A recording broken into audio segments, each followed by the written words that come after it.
Hello guys, আসসালামু আলাইকুম। আশা করি সবাই ভালো আছেন। আমি আল্লাহর রহমতে অনেক ভালো আছি। আমি আজকে একটা বিরিয়ানি রেসিপি শেয়ার করতেছি। এখানে আমি বিরিয়ানির উপকরণ নিয়েছি। এখানে বিরিয়ানি মশলা, এখানে গোলাপ জল, কেওড়ার জল,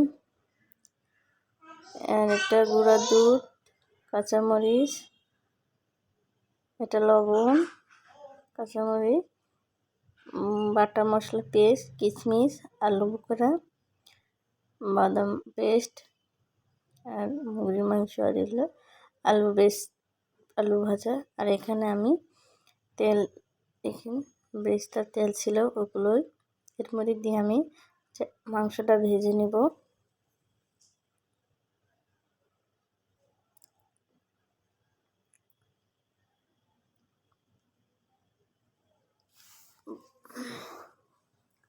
ব্রয়লার মুরগির মাংস ভালো করে ভেজে নেওয়ার পরে আমি মশলা অ্যাডজাস্ট করব, কারণ ভাজা না হলে এটা কাঁচা কাঁচা গন্ধ থেকে যায়।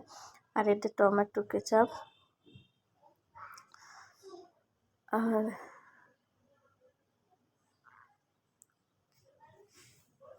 আমি এখানে মশলা অ্যাডজাস্ট করলাম আদা রসুন পেস্ট,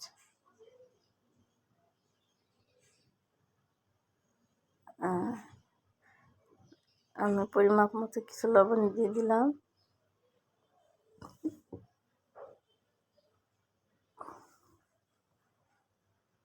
দেখুন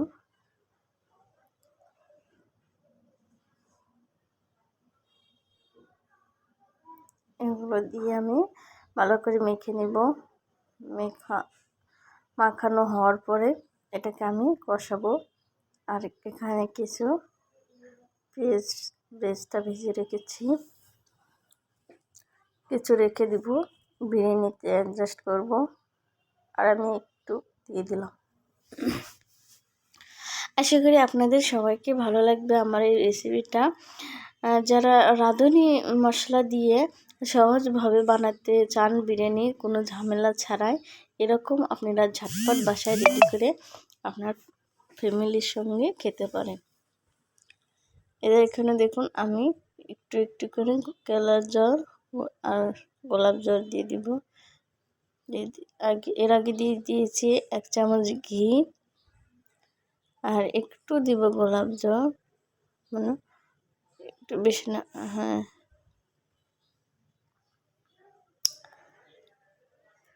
দেখুন এই মশলাটা আমি ভালো করে কষে নেব। মাংসটা সিদ্ধ হওয়ার জন্য আমি এটাকে ঢেকে দিলাম।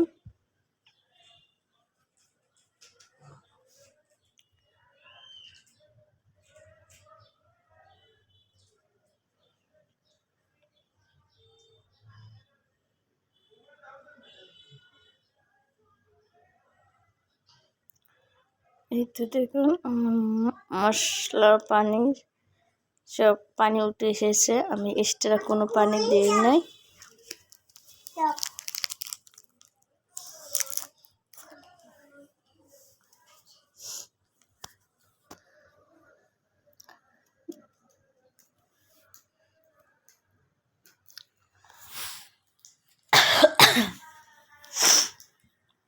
আশা করি আপনাদেরকে অবশ্যই ভালো লাগবে আমার এই রেসিপিটা।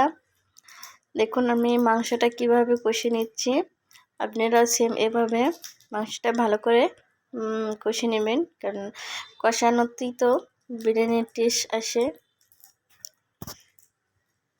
এই তো পাতিলে যেন লেগে না যায়, এটা আপনাদেরকে খেয়াল রাখতে হবে।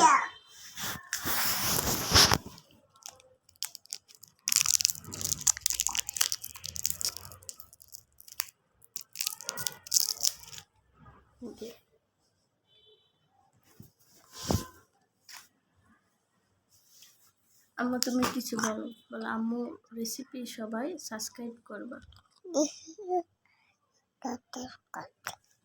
বলো আপনারা সবাই ভালো আছে, জোরে বলেন। দেখুন আমার মাংস কষানো হয়ে গেছে, আমি মাংসটা তুলে নিলাম। আর এখানে আমি চাল নিয়েছি, পোলার চাল। আমি পোলার চাল নিয়েছি 1 কেজি থেকে একটু বেশি, যাকে বলে 1.25 কেজি। এই চালটা আমি ভালোভাবে ভেজে নিব। আমার পাতিল একটু ছোট সাইজের হয়েছে, চালের পরিমাপ বেশি হয়েছে, একটু সমস্যা নেই। আমি এটাকে মেনটেন করে রান্না করব। দেখুন কিভাবে। তেজপাতা দিয়ে দিলাম, কয়েকটা এলাচ দিয়ে দিব, এদের স্বাদ মতো লবণ, এটা পরিমাপ মতোই দিতে হয়। এই যে দেখুন, এটাকে আমি চালটাকে ভালোভাবে তেলে আগে ভেজে নিব, কারণ চাল যে ভাজা পারফেক্ট হয়, চাল ভেঙে যাওয়া না।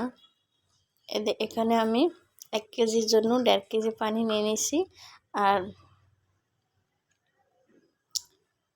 অবশ্যই আপনারা খেয়াল রাখবেন পানির পরিমাপটা ঠিক মতো যেন হয়। প্রথমে আমি এটাকে হাই হিটে জাল করব। দেখুন, এই তো আমি কুসুম গরম পানি দিয়ে দিয়েছি, এখানে ফোটানো পানি, একবারে ডাইরেক্ট কষকষে গরম পানি দেবেন না। এই তো আমার পানি দেওয়া রেডি। এই যে দেখুন, আমি খুন্তির দিয়ে মেপে দেখাচ্ছি কি পরিমাপে আমি পানি দিয়েছি। এই তো মাঝামাঝি মাছ, হ্যাঁ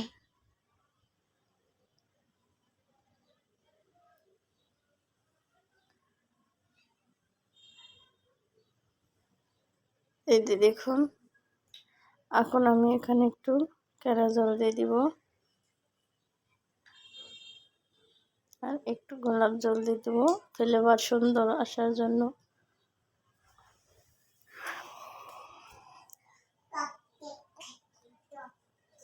আমি এখন ঢাকা দিয়ে দিব।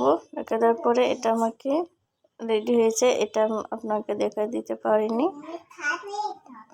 ফোটানোর পর দেখবেন একটু পানি থাকা অবস্থায় আমি মাংসটা ঢেলে দিয়েছি, আর পেঁয়াজ বেরেস্তা আর আলু কিছু এর ভিতরে দিয়ে দিলাম গুঁড়ো দুধ,